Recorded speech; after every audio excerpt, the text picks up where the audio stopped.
questão 2 diz o seguinte, ó, assinale o dispositivo mais bem indicado para a proteção de um motor elétrico. Proteção. ênfase na palavra proteção e a própria banca deu ênfase na palavra mais bem.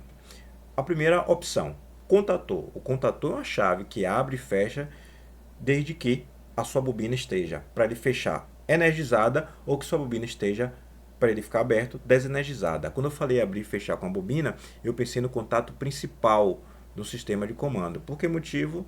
Porque num sistema de comando a gente sabe que também tem os contatos auxiliares que podem ser do tipo normalmente fechado, ou seja, com a bobina desenergizada, o contato auxiliar está fechado e com a bobina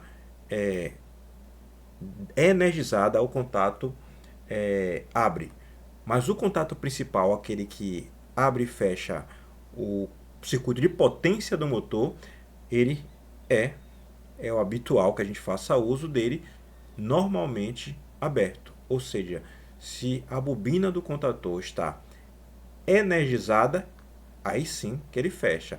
Tirou a energia da bobina do contator, aí o contato auxiliar fica aberto, ou seja, fica normalmente aberto. Isso aqui não é um dispositivo de proteção.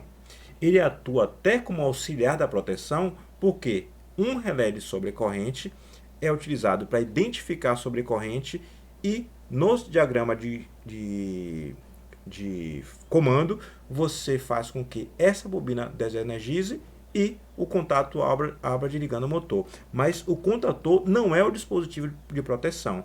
Ele está aí como um dispositivo auxiliar para abrir o circuito, no caso identificado pelo relé de sobrecorrente, uma sobrecorrente, como o próprio nome diz. Então, o contator não é uma opção, porque ele não é um dispositivo de proteção, e menos ainda o mais bem indicado, mesmo pensando nele como dispositivo auxiliar na proteção do motor. Fusível rápido. Opa! A palavra fusível já está legal, porque fusível é um dispositivo de proteção. Vamos pensar o seguinte, olha. Aqui eu tenho uma curva, que eu vou indicar a curva tempo corrente, ou corrente tempo. Vou botar a corrente aqui, e aqui o tempo, que é o habitual, né? A gente pensa geralmente dessa forma. Aí você tem a partida do motor. Ele parte com o valor de corrente, o valor de corrente vai diminuindo até atingir o valor em regime permanente. Para fazer a proteção do motor, você escolhe um fusível que tem uma característica tempo corrente. Por exemplo, o fusível deve não abrir em nenhum desses valores de corrente que estão aqui, porque não tem nenhum tipo de fenômeno estranho. Aqui a corrente de partida, o valor da corrente está diminuindo conforme a velocidade do motor aumenta, até em regime permanente atingir um certo valor, que será o nominal, o valor de corrente nominal, se a carga nominal estiver no eixo. Então, uma curva do fusível pode ser, por exemplo, essa aqui. É uma curva ok. Por que motivo? Porque se houver aí sim algum fenômeno que faça, algum defeito que faça com que a corrente se eleve, pronto, a corrente se elevou aqui ao eixo da corrente, ela ficou mais alta, pronto, num tempo específico, T em amarelo, o fusível vai atuar. Então aí está ok. Só que quando ele falou a palavra fusível rápido, ele não quis dizer esse fusível, ele quis dizer o fusível rápido é aquele que atua em tempos muito curtos. Então, ele está falando de algo desse tipo. Eu quero que você note que em regime permanente, esse fusível até está ok. Por que motivo? A corrente de atuação dele, que vai ser maior do que esse valor aqui indicado, ó, é maior do que a corrente que o motor vai operar em regime permanente. Então, em regime permanente, esse fusível em rosa não atuaria, mas na partida ele vai atuar. Ou seja, ele vai identificar a corrente de partida como sendo uma falta, um defeito, e vai abrir o circuito. E, portanto, o fusível rápido não é adequado para a operação de um motor, por causa da corrente de partida que ele identificaria como sendo uma falta. Então, fusível ok, rápido não. Então, o item B também não é uma opção. Fusível com retado, já ficou mais legal. Talvez a curva característica que eu indiquei aqui já em vermelho, já possa considerar o próprio fusível com retado. Ou seja, para valores grandes de corrente, ele não atua de forma instantânea, ele demora um tempo maior. Então, esse fusível aqui, considerando como sendo um fusível de retardo, é sim uma grande opção. Vou marcar como mais. Por que não marcou logo certo, professor? Porque depois tem mais coisa para discutir. Relé de sobrecorrente. Então, botei mais, dou a dica a você, pensando no seguinte, olha, tenho muita certeza de que isso aqui é verdade, mas a banca pode estar querendo me pegar pelo pé. Aí tem outra opção, relé de sobrecorrente.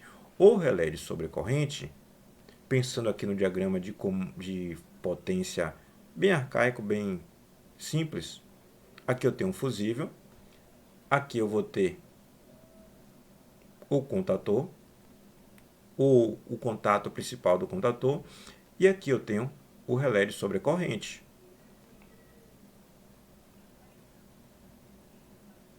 Realmente a simbologia é essa aqui. O relé de sobrecorrente, ele identifica uma sobrecorrente e, portanto, faz com que o seu contato auxiliar altere o estado. O contato auxiliar alterando o estado no diagrama de comando, que eu não coloquei aqui, que geralmente a gente coloca ao lado, faz com que o contato, a bobina do contator seja desenergizada e o contator abra. Ou seja, o relé de sobrecorrente ele atua de forma direta na identificação do problema, da sobrecorrente, especificamente devido a uma sobrecarga, e o contator é o dispositivo que abre o circuito. Ok? A grande questão é, em primeiro lugar, será que ele quer dizer relé de sobrecorrente, ele quis se referir a esse aqui? Por que motivo eu falo isso? Porque esse relé é conhecido como relé de sobrecarga ou relé térmico também, que identifica uma corrente maior. Relé de sobrecorrente é um dispositivo mais genérico, que identifica sobrecorrentes de sobrecarga ou de falta. Então essa é a primeira coisa que já deixa a própria dúvida na questão.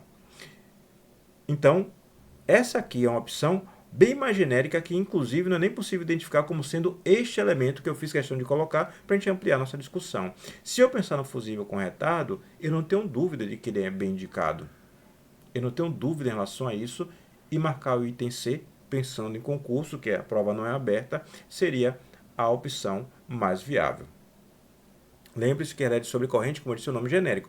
Tem relé de sobrecorrente cuja função é abrir de forma instantânea e relé de sobrecorrente que tem curva característica que abre de forma temporizada. Como tem relé de sobrecorrente que abre de forma direcional, a corrente de forma direcional, ou seja, tem diversos tipos. Esse nome aqui é o nome genérico. Aqui está bem claro que serve para a situação indicada no enunciado.